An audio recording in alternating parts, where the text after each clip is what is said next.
കർത്താവിൻ്റെ വേലയ്ക്കായി വിളിക്കപ്പെട്ടവരാണ് നാം എല്ലാവരും തന്നെ. ദൈവം നമ്മെ ഏൽപ്പിക്കുന്ന ഉത്തരവാദിത്തങ്ങൾ നാം ഒരിക്കലും മറന്നുപോകരുത്.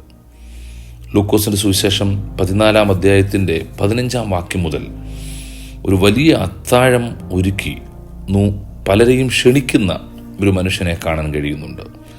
എന്നാൽ അത്താഴം കഴിക്കാൻ സമയമായപ്പോൾ പലരും ഒഴികഴിവ് പറഞ്ഞ് പിന്മാറി. ഒരുത്തൻ പറഞ്ഞ് ഞാൻ നിലം കൊണ്ടിട്ടുണ്ട്, മറ്റൊരുത്തൻ പറഞ്ഞ് ഞാൻ കാളയെ വാങ്ങിച്ചിട്ടുണ്ട്, വേറൊരുത്തൻ പറഞ്ഞ് ഞാൻ വിവാഹം കഴിച്ചിരിക്കുന്നു, വരുവാൻ കഴിയത്തില്ല. അവിടെ യജമാനൻ തൻ്റെ ദാസന്മാരോട് പറയുകയാണ്, വീതികളിലും തെരുക്കളിലും ചെന്ന് ദരിദ്രന്മാർ, അംഗഹീനർ, മുടന്തർ എന്നിവരെ കൂട്ടിക്കൊണ്ടുവരിക. അതെ, ദൈവരാജ്യത്തിൽ ദൈവം നമ്മയും വിളിച്ചതിൻ്റെ ഭാഗമാക്കിയിരിക്കുക. യോഗ്യരെന്ന് ലോകം കണ്ട പലരും പിന്മാറിയപ്പോൾ യാതൊരു യോഗ്യതയും ഇല്ലാത്ത നമ്മെയും ദൈവസഭയുടെ ഭാഗമായി, കർത്താവിൻ്റെ രാജ്യത്തിൻ്റെ ഭാഗമായി ദൈവം നമ്മെ തിരഞ്ഞെടുത്തിരിക്കുന്നു. ഈ അംഗഹീനരും ദരിദ്രരും ആരാണെന്ന് ചോദിച്ചാൽ നമ്മൾ തന്നെയാണ്. ദൈവം നമ്മളെ ശ്രേഷ്ഠരായി, യോഗ്യരായി കർത്താവിൻ്റെ ആ അന്ത്യ അത്താഴത്തിനു വേണ്ടി നമ്മെ ഒരുക്കിക്കൊണ്ടിരിക്കുക, ദൈവരാജ്യത്തിൻ്റെ ഭാഗമായി നിർത്തിയിരിക്കുക, ദൈവസഭയുടെ ഭാഗമായി നിർത്തിയിരിക്കുക. എന്നാൽ ചോദ്യം, ഇത് അറിയാതെ ഒത്തിരി ആളുകൾ ഇന്നും പുറത്തുണ്ട്. അവരോട് കർത്താവിനെ കുറിച്ച് പറയേണ്ട ദൗത്യം നമ്മുടേതല്ലേ? ഈ യജമാനൻ വന്നു നോക്കുമ്പം വീണ്ടും അവിടെ സ്ഥലമുണ്ട്. അതാണ് ദാസൻ പറയുന്നത്. അത് 22-ാം വാക്യത്തിൽ ഇനിയും സ്ഥലം ഉണ്ട്. നിങ്ങൾ വീണ്ടും ആ വാക്കൊന്ന് പറയണം, ഇനിയും സ്ഥലമുണ്ട്. സഭയിൽ ഇനിയും സ്ഥലമുണ്ട്, ദൈവരാജ്യത്തിൽ ഇനിയും സ്ഥലമുണ്ട്.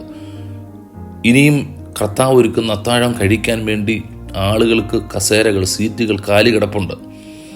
ഇവരെ ക്ഷണിക്കുക, വിളിക്കുക, നിർബന്ധിക്കുക, കൊണ്ടുവരിക എന്നുള്ളത് നമ്മുടെയും കൂടെ ദൗത്യമാണ്. ഇവിടെ ഇങ്ങനൊരു അത്താഴമുണ്ട് എന്നറിയാത്ത ഒത്തിരി ആളുകൾ ഇന്നും തെരുവിലുണ്ട്. അവരുടെ യേശുവിനെ കുറിച്ച് പറയേണ്ട ദൗത്യം നമുക്കാണ്. പല സമയങ്ങളിലും യാത്ര ചെയ്യുമ്പോൾ ദൈവത്തെ അറിയാതെ, കർത്താവിനെ അറിയാതെ ഒത്തിരി ആളുകൾ ആ ദൈവസ്നേഹം കേൾക്കാത്തവരുണ്ട്. അവരെ അകത്തു കൊണ്ടുവരേണ്ട ദൗത്യം ദൈവം നമ്മെ ഏൽപ്പിച്ചിരിക്കുക. അതിൻ്റെ 24-ാമത്തെ വാക്യത്തിലൊക്കെ പറയുന്നുണ്ട്, അവരെ നിർബന്ധിക്കുക. അതെ, ഇതൊരു കാലഘട്ടം, നിർബന്ധത്തിൻ്റെ കാലഘട്ടമാണ്.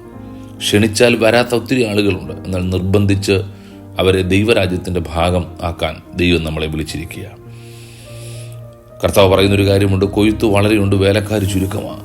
നമ്മളെല്ലാം വേലക്കാരാണ്. നിങ്ങളായിരിക്കുന്ന മേഖലയിൽ, നിങ്ങളുടെ വീട്ടിൽ, നിങ്ങളുടെ സ്കൂളിൽ, കോളേജിൽ, നിങ്ങൾ ജോലി ചെയ്യുന്ന മേഖലയിൽ ദൈവരാജ്യത്തിൻ്റെ ഭാഗമായി മറ്റുള്ളവരെ കർത്താവിലേക്ക് കൊണ്ടുവരുവാനുള്ളൊരു ദൗത്യം നിങ്ങൾക്ക് തന്നെ ഏറ്റെടുക്കാൻ കഴിഞ്ഞാൽ അതെന്ത് അനുഗ്രഹമാണ്.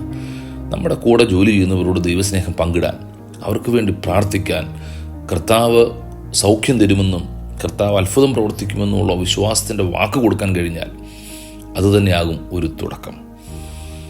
ഈ ഒരു വേദഭാഗത്തെക്കുറിച്ച് ബിഷപ്പ് ജോസഫ് എന്ന് പറയുന്ന ഒരു മനുഷ്യനോട് അദ്ദേഹം പറഞ്ഞൊരു കാര്യം ഇതാണ്: oh happy guest, don't you have concern for the starving ones in the street.